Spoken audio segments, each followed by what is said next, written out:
नमस्कार. आज आपण एक वेगळ्या विषयावर चर्चा करणार आहोत. ज्या विषयाची चर्चा सहसा सर्वसामान्य लोक दररोज करत असतात. परंतु चॅनलवर किंवा वर्तमानपत्र याविषयी कधी चर्चा करत नाही. आपल्याला मोकळ्या मनाने परभणी वासी म्हणून परभणीच्या संदर्भात जे सर्वसामान्य लोकांच्या मनात आहे, ती गोष्ट आज आपल्याला बाहेर काढायची आहे.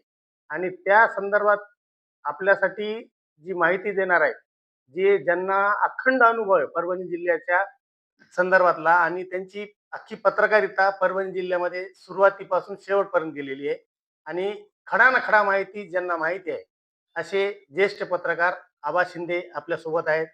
आणि आज आपण त्यांना परभणी जिल्ह्या संदर्भात वेगवेगळ्या विषयावर प्रामुख्याने परभणी जिल्ह्याच्या विकासासंदर्भात जे प्रत्येक माणसाला जाणून घेण्याची इच्छा आहे की का रखडला, त्याच्या मागचे कारण काय, तर त्याची माहिती घेणार आहोत आज.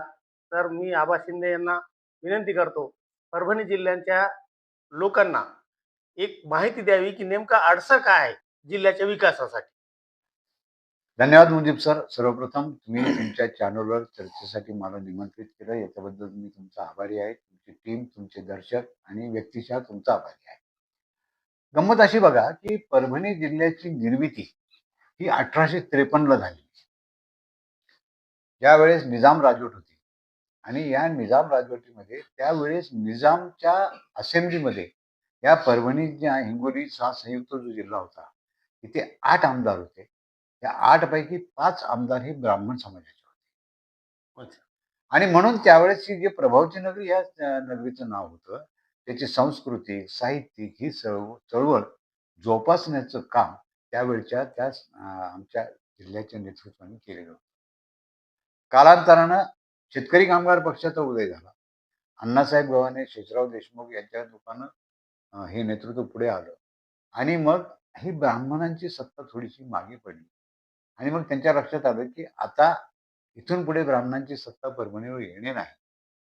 आणि मग बहुजनासाठी अपोजिशनकडून बहुजनच असेल, यांच्यातच आता हे तुल्यबळ लढत होणार आहे. आणि म्हणून मग त्यावेळेस निंबाजीराव दुधगावकर, अंबादासराव वरपुडकर, सगो नखाते, भाऊराव गोरेगावकर, रावसाहेब जामकर हे यांना आयात करण्यात आलं. हे सगळे रेडीमेड नेते होते. आणि मग या जिल्ह्याचं नेतृत्व जेव्हा ह्या सगळ्या बहुजन समाजाकडे आलं, तिथून ह्या प्रभावतीची परभणी झाली. आणि जोपर्यंत गणेशराव दुधगावकरांकडे या जिल्ह्याचं नेतृत्व होतं, तोपर्यंत अण्णासाहेब गव्हाणे, विजय गव्हाणे, शेषरावभाऊ देशमुख यांच्या काळामध्ये राजकारणामध्ये भ्रष्टाचाराला थारा नव्हता. आणि तीच परंपरा गणेशराव देशमुखांनी पुढे चालवली. भ्रष्टाचाराला वाव नको, आपल्यावर लॉट नको म्हणून त्यांची शिक्षण संस्था असताना त्यांनी कधी मेडिकल, इंजिनिअरिंग, BA, DED ह्या संस्था घेतल्या नाहीत, कारण ते सगळे आर्थिक कारण पूर्ण आहे. 1985ला गणेशराव दुधगावकरांनी तत्कालीन मुख्यमंत्री शंकरराव चव्हाण यांना गळ घालून रामप्रसाद बोर्डीकर यांना APMC मुंबईचं चेअरमन केलं. त्यावेळी शंकरराव चव्हाणांचा प्रखर विरोध होता. एवढ्या अशिक्षित माणसाकडे एवढी मोठी संस्था देऊ नये. परंतु गणेशरावांनी त्यांचं वजन वापरलं आणि रामप्रसाद बोर्डीकरांना APMCचं चेअरमन केलं. तिथून राजकारणामध्ये अर्थकारणाचा प्रवेश झाला. 1985 आणि त्यापूर्वी 73ला गणेशराव दुधगावकरांनी मराठवाड्याला मुख्यमंत्रीपद पाहिजे हे आंदोलन छेडलं, त्याचं नेतृत्व केलं. त्याचा राग म्हणून शरद पवार यांनी बोर्डीकर आणि वरपुडकर हे जे गणेशराव दुधगावकरांचे कार्यकर्ते होते, यांना बळ द्यायला सुरुवात केली. वरपुडकर अपक्ष म्हणून निवडून आले आणि राजकारणामध्ये तिथून या परभणीची भणभणी होण्याची तिथे खडा पडला. पुढे असं झालं की शिवसेनेचा उदय झाला. त्यानंतर या जिल्ह्याला विकासाच्या मार्गावर नेण्याची दृष्टी असणारा नेता संपर्क प्रमुख म्हणून दिवाकर रावते इथे मिळाले. त्यांनी या ठिकाणी मनमाडचा ऑइल डेपो आणण्याचा प्रयत्न केला. या ठिकाणच्या ऍग्रिकल्चर मालाचं निर्यात व्हावी म्हणून कार्गो विमानतळ आणण्याचा प्रयत्न केला. परंतु शिवसेनेतल्या बहुजनांच्या नेत्यासहित सगळ्या पक्षाच्या नेत्यांनी दिवाकर रावतेला इथून हद्दपार केलं. तिथून परभणीचा विकास हद्दपार झाला. आणि परभणी तुम्ही जे बोललात खूप महत्वाचा प्रश्न आहे, की परभणीच्या सोबत निर्माण झालेले जिल्हे किंवा त्याच्यानंतर निर्माण झालेले जालना जिल्हा असेल, हिंगोली जिल्हा असेल, हे एवढे पुढे निघून गेले. परभणी मागे का राहिली? याचं सगळ्यात महत्वाचं कारण हे आहे. 1995ला जेव्हा युतीचं सरकार आलं, पालकमंत्री जयप्रकाश मुंदडा या जिल्ह्याचे होते. सुरेश देशमुख हे नगराध्यक्ष होते. आणि या शहराच्या नगराच्या विकासासाठी दुसऱ्या कुठल्या हेडमध्ये पैसा नव्हता. स्लम एरिया डेव्हलपमेंटसाठी फक्त फंड होते. म्हणून त्या निधीतून या जिल्ह्याला निधी देण्याचा प्रस्ताव पुढे आला. याच सावली वस्ती विश्रामगृहामध्ये ती बैठक चालू होती. त्यावेळेस मी मुंदडांना बोललो होतो, हे पाप तुम्ही करू नका. पण त्यांनी ऐकलं नाही. ते म्हटले नाही, कुठल्या तरी पद्धतीने निधी देता येईल आणि शहराचा विकास होईल. परंतु झालं असं, की तो स्लम एरिया डेव्हलपमेंटचा निधी आणण्यासाठी या परभणी जिल्ह्याला, परभणी शहराला 75% स्लम दाखवण्यात आलं. आजच्या तारखेला देखील शासन दरबारी ही परभणी 75% स्लम आहे. आणि त्यामुळे या ठिकाणी कुठलेही कारखानदारी लावायला येत नाही. ते म्हणतात की ज्या ठिकाणी 75% स्लम आहे तिथे प्रोडक्शन होणार नाही. तिथे फक्त ताळेबंदी आणि संपच होऊ शकतो. आणि म्हणून आमच्या ह्या तरुण पिढीच्या समोर उपजीविकेसाठी दोनच साधनं राहिले. एक तर पाटपट्टी लावायची, नाहीतर ऑटो रिक्षा चालवायचा. आणि हे पाप हे घडलेलं आहे आणि त्याचे दुष्परिणाम आमच्या ह्या भावी पिढीला भोगावे लागत आहेत. त्याच्या पुढे जर आपण आलो तर मग असं झालं की साट्या-लोट्याच्या राजकारणाला सुरुवात. म्हणजे पंचायत समितीमध्ये राष्ट्रवादी काँग्रेस आणि शिवसेना सोबत, जिल्हा परिषदेमध्ये काँग्रेस आणि भाजप सोबत, मध्यवर्ती बँकेमध्ये अजून कोणी सोबत. म्हणजे ज्या वेगवेगळ्या संस्था आहेत, जिल्हा परिषद, मध्यवर्ती बँक, मार्केट कमिटी, पंचायत समिती, इथे सगळेच जण सत्तेत गेले. मग कोणाच्या भ्रष्टाचाराबद्दल बोलायचं कोणी? सगळे चोर चोर मावस भाऊ झाले. आणि याचा फायदा प्रशासनानं उचलला. ही सगळी ब्युरोक्रेसी मुजोर झाली. त्यांना माहिती आहे की 4 पुढारी सांभाळले की जनता कितीही ओरडली तरी काही होत नाही.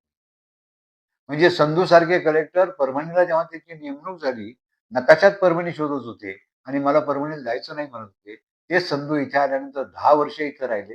जाताना परभणीमध्ये प्रॉपर्टी करून गेले. याच्यावर तुम्ही अंदाज आला. आणि मग हे सगळं प्रकार झाल्यानंतर याच्यामध्ये मग जनता ओरडू लागली. हे सगळे नेते भ्रष्ट आहेत. हे आमचे लोकप्रतिनिधी भ्रष्ट आहेत. आणि ते भ्रष्ट आहेत म्हणत असताना जनतेनं विचार करावा ना, तुम्ही जर पैसे घेऊन मतदान करणार असाल, तुम्ही जर आणखी कुठल्या प्रलोभनाला बळी पडून मतदान करणार असाल, जातीच्या नावावर मतदान करणार असाल, तर मग पहिले भ्रष्ट तर तुम्ही आहात. आणि जसं एखाद्या पोलीस स्टेशनचा अधिकारी ठाणेदार असतो, त्याला जेव्हा वाटतं की माझा हा सगळा एरिया हा इथे कायदा आणि सुव्यवस्था राखली गेली पाहिजे, त्यासाठी तो काय करतो? सगळ्यात आधी त्या एरियातले जेवढे सराईत गुन्हेगार आहेत यांच्या विरुद्ध तडीपारीची कारवाई करतो. तेव्हा तिथे कायदा आणि सुव्यवस्था नाही.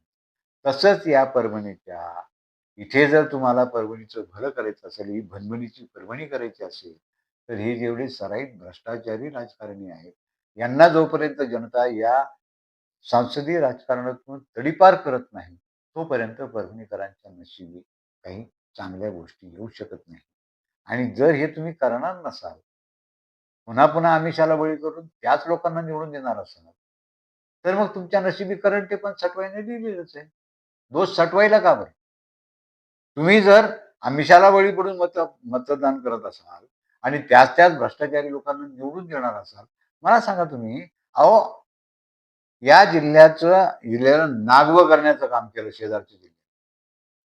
तिथले सगळे प्रशासकीय कार्यालय इथून शिफ्ट झाले. आणि हे शिफ्ट होत असताना आमचे लोकप्रतिनिधी मात्र त्या कॅनॉल मधला गाळ काढण्याचं गुत्त कोणाला मिळायचं त्याच्यासाठी एकमेकाविरुद्ध बाया उजळत.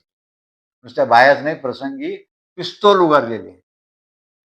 हे त्या कॅनलच्या गाळ काढण्यामधून त्या गाळातून पैसे खाण्याच्या मागे लागले. आणि शेजारच्या जिल्ह्यांनी आमचे सगळे कार्यालय पळून दिले. नागवं केलं तुम्हाला. आणि याची लाज वाटत नाही लोकप्रतिनिधीला. इथले लोकप्रतिनिधी स्वतःला कार्यसम्राट म्हणून घेतात. हे जेव्हा मी ऐकतो ना, माझं म्हणजे कीव करावीशी वाटते मला या जनतेची आणि त्या लोकप्रतिनिधी. सांगा तुम्ही आता, काय याच्यामध्ये काय चूक? महानगरपालिकेच्या कर्मचाऱ्यांचे पगार नाहीत. हे कर्मचारी मुंबईला जाऊन उपोषणाला बसले आणि आमच्या पगारीला पैसा द्या म्हणून आले. आज परिस्थिती अशी आहे, की कर्मचारी काम करत नाहीत. त्याच्यानंतर रस्त्याची डागडुजी म्हणजे कधी-कधी तर असं मनाला लाज वाटते, की आपण या शहरात राहतो. नळाला पाणी येण्यापूर्वी रस्त्यावर पाणी फिरतं. सगळी पाईपलाईन गळती झालेली आहे. सगळीकडे पाणीच पाणी आहे. लोकं कोणाला नाही. आता निवडणूक आल्या, की इच्छुक नगरसेवक जे आहेत, तर ते थोडं फिरतात आणि त्याच्यानंतर 5 वर्ष तोंड दाखवत नाही. मुजीब सर, तुम्हाला मी सांगतो, या शहरासारखी शोकांतिका कुठे नाही. म्हणजे बघा, की इथे जलकुंभ आहेत, डिस्ट्रीब्युशन लाईन आहे. त्या जलकुंभातलं पाणी नळातून येत नाही, पण त्याच जलकुंभावरून टँकर भरून ते पाणी तुमच्या घरी येतं. आणि तुमचे लोकप्रतिनिधी या स्थानिक स्वराज्य संस्थेमधले फोटो काढून सांगतात, की मी टँकरनं पाणी दिलं. अरे तुझ्या मागे तुला लाज नाही वाटत?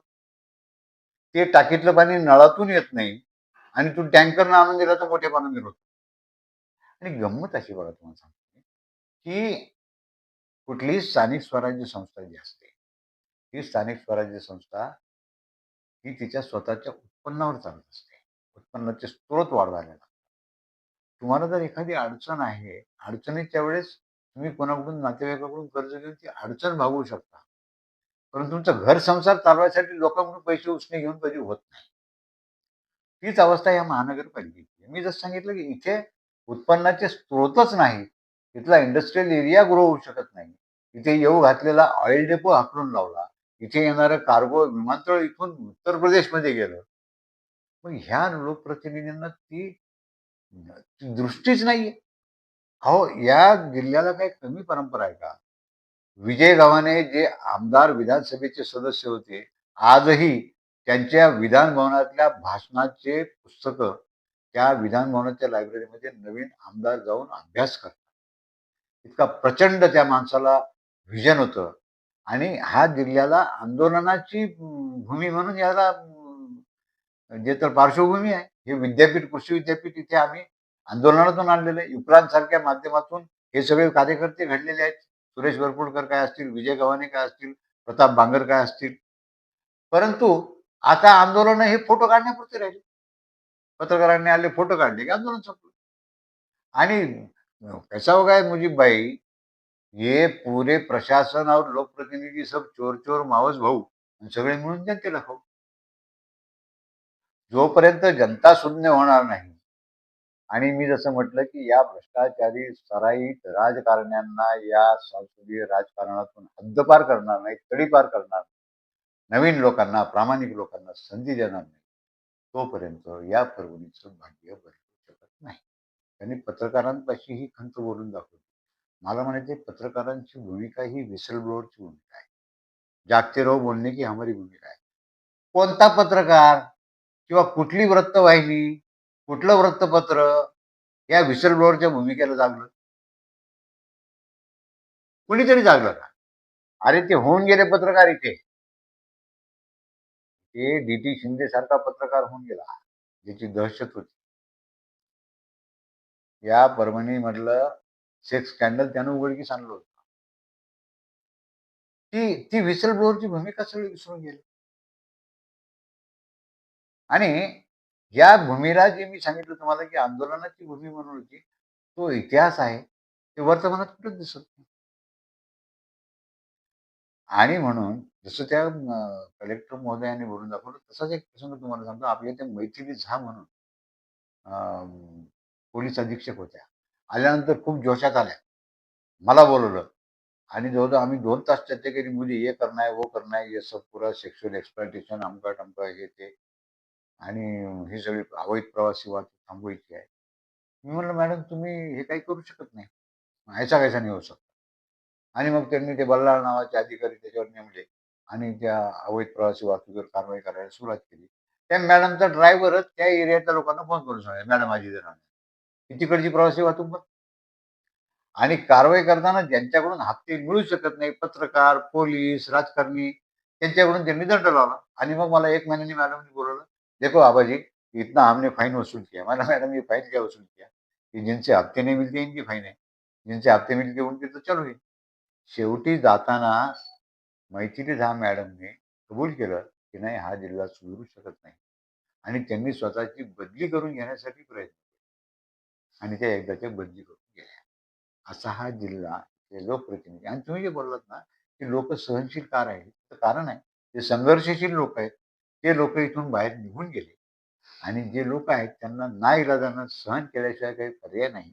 परंतु त्यांना हे माहीत नाही की तुमच्याकडे हे जे बोट दिलेलं आहे ना, हे बोट ते मशीन दाबण्यासाठी आहे. आणि ते दाबत असताना बटन त्या मशीनचं, डोक्याचा वापर करा. आणि त्या डोक्यानं ह्या बोटाला आदेश द्या.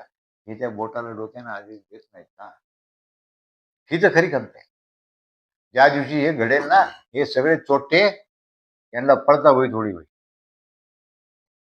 आता तुमच्या अनुभवामुळे तुमचा एवढा जो उदंड अनुभव आहे, त्या अनुभवाच्या बळावर तुम्ही असं काय सांगू शकताय, की जी क्रांतीची ठिणगी पडेल, विकासाच्या क्रांतीची, त्याच्यासाठी नेमकं कसं वातावरण तयार होऊ शकते आणि त्याच्यासाठी काय करावं लागेल?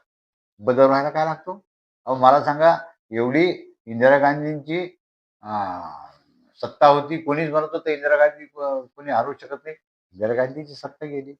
अहो 150 वर्ष इंग्रजांनी राज्य केलं, त्यांना पळून जावं लागलं. हे कोण आहेत छोटे? हे सगळे उलटे चोर आहेत. अहो हे काय, चोऱ्या 2 प्रकारच्या असतात. एक भुरटी चोरी आणि एक जबरी चोरी. जबरी चोरी जे होते ना, ते आदल्या दिवशी सांगतात मी तुझ्या घरी चोरी करणार. त्याच्यामध्ये दम असते. आणि ते भुरटे चोर असं पाया पडला की पळून जातात. दाबा ना बटन एकदा. या प्रामाणिक लोकांच्या सन्मान नावासमोरचं बटन दाबा, ही भुरटी चोरी पळून जाते. फार सोपी गोष्ट आहे. पण ती अवघड करून ठेवली हो. म्हणजे या पैशावाल्यांनी निवडणुका लढवणं हे खर्चिक आहे. नगर परिषद, महापालिकेची निवडणूक, वार्ड मेंबरची निवडणूक लढवायला कमीत कमी 50 लाख रुपये लागतात. आमची निवडणूक लढवायला इतके कोटी लागतात, तमक्याला तितके कोटी असं म्हणून प्रामाणिक लोकांना तिकडे येऊच दिलं नाही. विचारच करू दिला नाही. पण पैशानं निवडणुका होत नाही हो. पैशानं जर निवडणुका जिंकता आल्या असत्या ना, तर अडाणीनं 544 ला 546 खासदार निवडून आणले असते. पण तसं होत नसतंय.